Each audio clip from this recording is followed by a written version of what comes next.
the guy who has big-footed the entire draft week, given the fact that the trade happened on Monday, Tuesday, Wednesday, press conference yesterday, Aaron Rodgers, officially a member of the New York Jets. And you know how we know it, because we got the perfunctory slow-motion walk into the facility.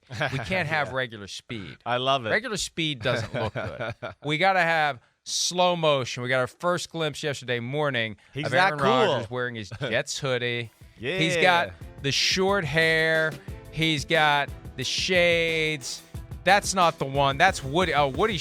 No, that's from Woody's account. Woody Johnson there. But there was the prior one where it reminded me of the Nicolas Cage walk up. Yep, he's on the sidewalk outside the facility. Sleeveless T-shirt and the long hair. Right. Everything's slow motion. There's Christopher Johnson. There's Robert Saleh. There's his buddy Nate Hackett. Everything's great. He gets the real hug. Everybody else gets the dap, but Nate Hackett got the real hug from Aaron Rodgers. Okay, so 2 o'clock Eastern yesterday, they gathered. And these things are fascinating to me because when it was Tim Tebow, they did it in a big room. They did it in an auditorium, and they packed the place, and people were standing. They did this in their regular press room. And let me, I don't know who all was in there, but there were multiple rounds of applause during the Aaron Rodgers press conference. Now, one of the PFT writers said that like there were team employees in there. Yeah, too. there was. You could see it. I'm not a classically trained journalist, and it shows every hour of every day. I probably would say that the writers shouldn't be clapping. The people who cover the team shouldn't be clapping at the Aaron Rodgers press conference, but I don't know. It just was odd. I can't think of many other press conferences where I heard clapping multiple times. Yeah. Even once, but it was multiple times yesterday. No, you're right. I mean, it did look like in the few shots I saw when they panned to the media and all the kind of the forum there in that media room that there was employees there. So there is that. Again, some of those people, those cameramen, even the beat writers who they're Jets fans too. So, I think it was a celebration day, right? And yeah, it does seem a little weird, especially if it was like national media people clapping. But I'm sure they did too, because they just felt like, hey, there's happy vibes here in the Jets building. And Woody Johnson kind of encouraged it right after that first comment he made. I think that deserves a round of applause, and that kind of started it. And then you're right, it was like one or two other times we got it after that. But there's your slow-mo, the new Jets version of Aaron Rodgers walking in. Broadway Rodgers right there. I like it. So I don't know. I had no problem with them clapping, but you're right. It was a little different or weird. You don't see that during a press conference announcing a new guy to a team like that. And look, it helps set the tone because I wasn't necessarily expecting Rodgers to be thrown to the piranhas, but I was expecting something slightly more pointed and slightly more aggressive than we got. It really was slow pitch beer league softball Sunday. It was the basics. The Aaron Rodgers introductory press conference. It really was. And there was no one there who is beyond the boundaries of usual coverage of the team or the league. It was all locals. I think the only person who was there that isn't local Jets beat writer Josina Anderson asked a couple of questions, and she pressed him a little bit. We'll get to that, but she pressed him a little bit on whether or not he's going to be there for the offseason program. Brandon Marshall was sitting there front row. He didn't ask a question. I don't know whether he tried to. That's the other thing, too. It's not like everybody who wants to ask a question gets to ask a question. It was shorter than I thought it was going to be. They cut it off. That's what a PR person will do. Two more questions. They only have to make him available for as long as they want. It's not everybody gets to ask a question or everybody gets to ask two questions, and that's what's odd about it. Sometimes you'd like a little more access than that, but for now, that's what we got. So it began with Aaron Rodgers talking about his decision to become a member of the New York Jets. Here he is from yesterday's introductory press conference. A big reason I'm here, I got to mention, is Nathaniel Hackett, who's here. Hackett and I became really close friends for 3 years in Green Bay, and I love him like a brother, and I believe in him, and I'm really happy to be back working with him again. I grew up watching old VHS tapes of of the Super Bowls. And so obviously I know about the guarantee and Broadway Joe. Been a while since then. I noticed walking in this morning that Super Bowl III trophy is looking a little lonely. There's some iconic names that have played here, probably none more iconic than number 12. And I heard what he said about unretiring his number, but to me, 12 is Broadway Joe, and I didn't want to even go down that path, and I'm excited about going back to my college number. I'm not here to be a savior of any kind. I'm just here to be the best quarterback I can be, to lead authentically, and to inspire the guys around me to raise their level of play to an even greater spot. There are many things that can be said. Let me just say this. I don't know why Joe Douglas and Robert Saleh were there. I don't know why they had microphones. They didn't get asked a single question. You're right, yeah. They were just accessories. Right. They were bodyguards. Bodyguards. I really do think they were doing their damnedest to not create a scenario where Aaron Rodgers is thrown to the wolves of the New York media. And he actually acknowledged it multiple times. Oh, I've heard things about the New York media. I'm excited to work with the New York media. He had a little clip that's floating around that was almost intentional or not homage to Tim Tebow. He used excited, boom, boom, pretty quickly when talking about the New York media. It was almost like he doesn't really mean it, but he's putting on the best possible face so he doesn't stir up the New York media prematurely. He's trying to get the right relationship, and it's never going to be any better than it is on the way in the door. No. Chris, that's the reality. Yeah. Whatever we saw yesterday, that's the high water mark. Unless they win every single game, unless there's nothing that he can ever be questioned about, it's never going to get any better than it was yesterday. It's only going to go down. Yeah, it was, like we were saying a minute ago, it was a happy day. It was a celebration day. And, there was no real pressing on certain topics or we got a little question about the history with the Packers. I know we'll dive into that and, the phone call and the lack of communication between him and Gutekunst. But, yeah, it was a happy day. He did his best to kind of bridge the gap between him and the New York media and the Jets fan base. I thought he did a very good job of that. He was open. He's natural. Listen, I think he's very good in those settings. That's the one thing, again, I know the last year or two we can all probably agree that he's, been a little more free, and that's rubbed people the wrong way. And, even I'd sit here and go, man, there's days where I go, oh, gosh, we got to talk about Aaron Rodgers again. I get that, right? But at the same time, the one thing I've always respected about him is really his openness, his honesty. I like that about him. And not that he went totally open yesterday, but, he's easy to talk to. He's got some thoughtful answers. And, I thought he embraced the history of the franchise in a nice way. He, a very smart guy, as we know. He's very aware of Joe Namath and the history of the team and all of that, and did a good job of, trying to embrace the fans and knowing how passionate they are and bringing up Fireman Ed. I mean, yeah, those are the little things that'll go a long way. It's as good as it's going to be right now, like you said, but hopefully you can keep it up in that range with, making yourself available, being good to people, answering questions honestly, and then hopefully he does the right things on the field that it can keep that perception up there at a high level as well. Some of the things he said, too, were also contradictory. Now, we played a mashup of different things that make the contradictions more obvious. One significant contradiction, in one breath he says, I'm not here to be a savior. And then in a prior breath he says that Super Bowl III trophy is looking pretty lonely out there. So he's not the savior, but there haven't been many guys that have come through there who have even mentioned the elephant in the room. They've only ever won one Super Bowl. And, oh, by the way, he's only ever won one Super Bowl too. His ring is pretty lonely.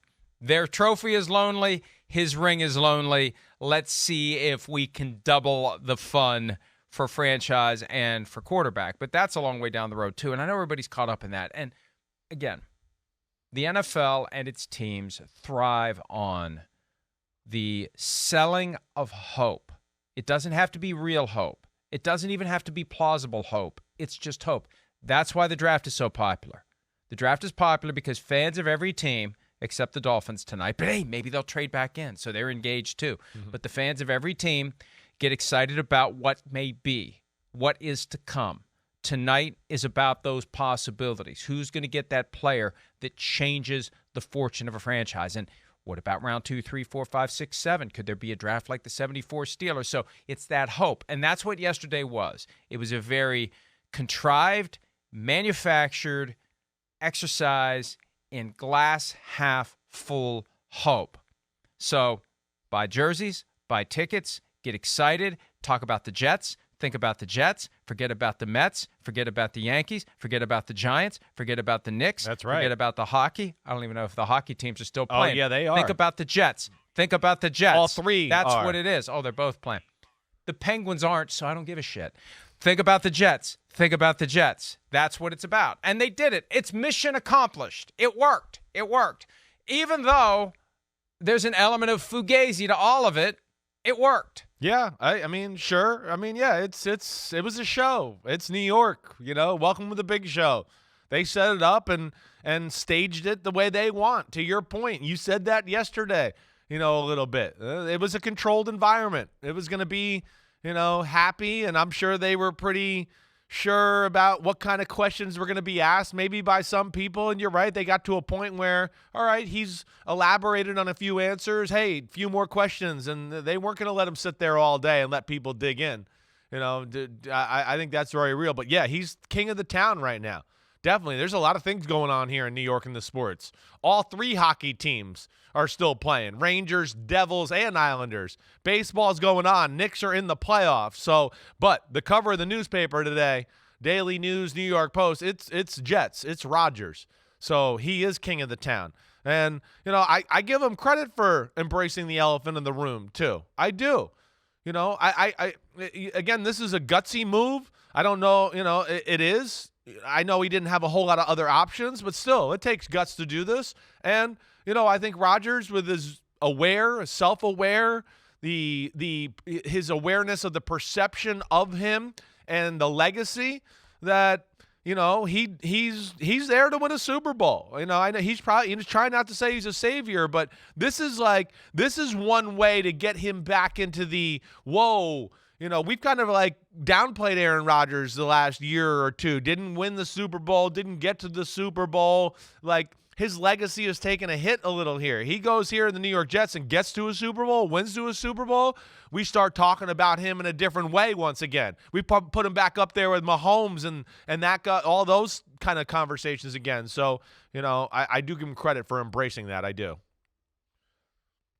It'll be fun to watch, and as I said earlier this week, I'd love to see Jets-Packers in Las Vegas for Super Bowl 58. It would be awesome.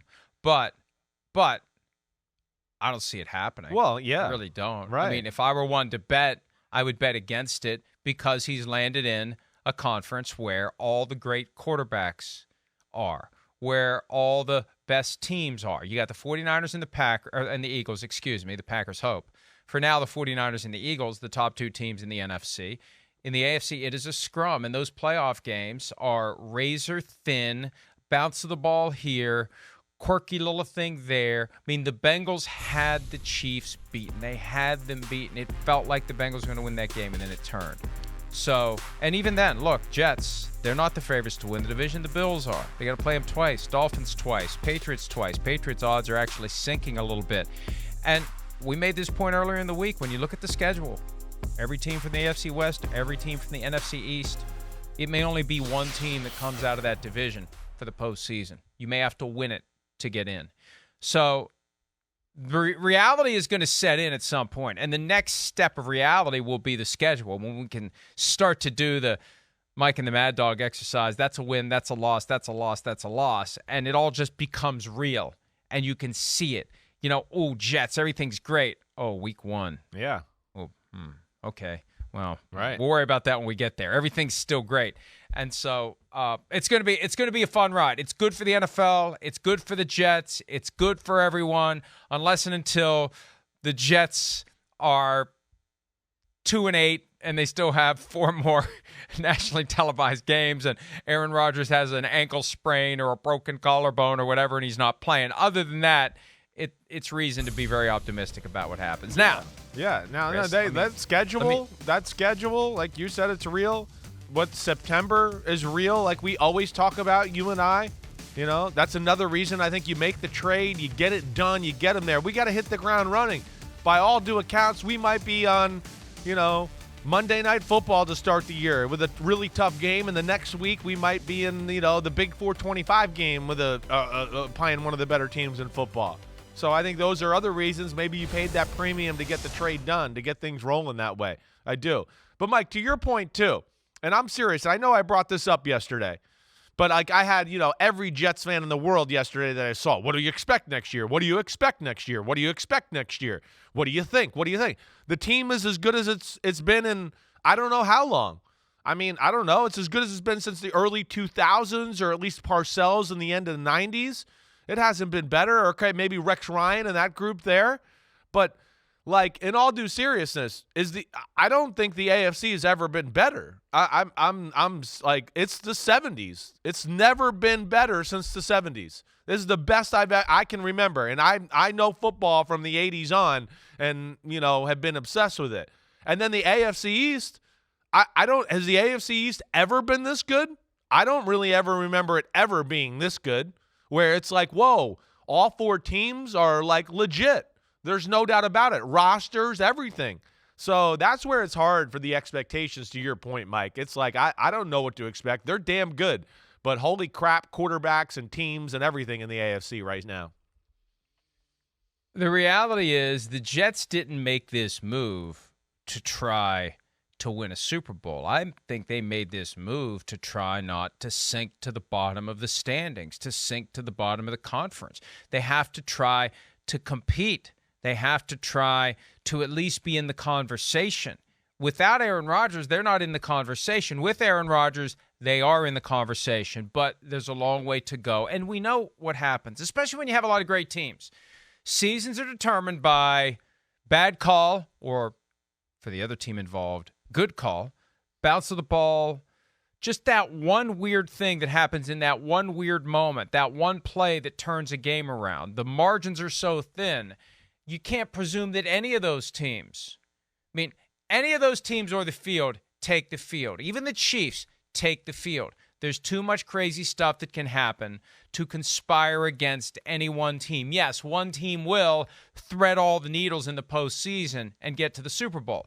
But there's no clear-cut favorite. There's no team you look to and say, that's the one. Aaron Rodgers does not make the Jets the one. It doesn't even make the Jets the one in their own division, for crying out loud. Yeah. That's the other side of this optimism. So this is more, hey, we're in it.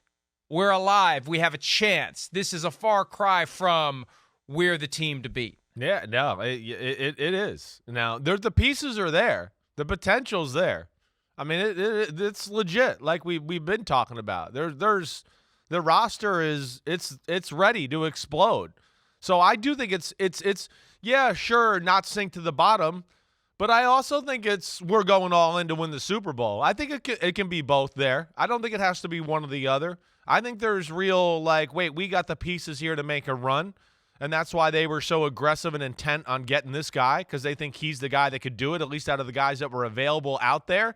And I can understand that. I'd question the other guys that were out there whether they could take me to the Super Bowl and win it. Yeah, I think that's fair. But to your point, Mike, too, agreed with everything you say, except I'll even add on to that. I think you can. The conference is so good, and I think you could also peg one team and go bet on it. It's not only a great conference. We have a team that's in the middle of a little mini dynasty too. And even with that, we're still not the conference is so good we can't even pencil you in there. We're not sure. That's what's crazy. That really is. I mean, I've been going chalk and taking the Chiefs against the field the last 4 years. It's worked out okay, right? You know that. I've kind of said that a few times. But, yeah, I mean, to what we're saying here, it's pretty unreal, and they got a lot of work to do. They definitely do. Division, conference, all of it, and we gotta see it to believe it. This is not like Brady and the Bucks and the AFC South has just got one team and it's a little wiggle room. But even then, with the Chiefs, and then we'll get back to the Jets. Yeah, I know. They could have lost, should have lost to the Bengals, could have lost, should have lost to the Eagles. And what the Jets are going to need, assuming they face that same reality, that at some point they got to muster big play in a big spot. Aaron Rodgers has not been in the postseason the master of the big play in the big spot. Aaron Rodgers has been the regular season champ, postseason chump in recent years. And that's just the way it's been. He's been disappointing. He's been too careful. He's been too aware of what it means to his legacy. He gets hypersensitive about making a bad throw, getting intercepted, the politics of the quarterback position, as you say all the time. Yeah. He's going to have to shed that. Definitely. And I thought the best way to shed it last year would be get into the postseason field by the skin of your teeth. Right. Then your mindset is nobody expects anything from us. And maybe by the time the playoffs roll around, Jets are the last team in as the 7th seed. Got to go on the road to face the 2 seed. Get lucky. Have Aaron Rodgers not be thinking about what it means to his legacy. Not supposed to be here anyway. Get loose and play like you did in 2010 when they were the last team in, ran the table, won the Super Bowl. So, two of the big questions were addressed yesterday. Is he there beyond 2023? And will he be there for the offseason program that is already underway with the Jets? Here is Aaron Rodgers addressing both of those questions. Right now, I'm just going to focus on this season, and I'm excited about being here. I expect to be here for the duration of the offseason, and I'm excited to get to know my new teammates and the coaching staff and the organization, and obviously I have a background with Coach Hackett and that offense, but I'm excited about just diving in and being a part of this group and getting to know some of the names of my teammates, and also I'm excited about working with all you guys. I've heard a lot about the New York media and excited to see what that's all about. I'm going to be here for the foreseeable future. I think it's important. Obviously, I know the scheme that Hack's putting in. There's some tweaks, but I want to get to know the guys and be around the facility. There's a lot of reasons to be here. Most importantly, just to get to know the guys and put together some fun events to start that team building, which I think is really important this time of year. When you plan on practicing? Yeah. Does tomorrow count? Yeah. Yeah, tomorrow. I'll be in there tomorrow. Yeah. Hi, it's Mike Florio. Thanks for watching PFT on YouTube. Hit subscribe for the latest news and analysis from Pro Football Talk.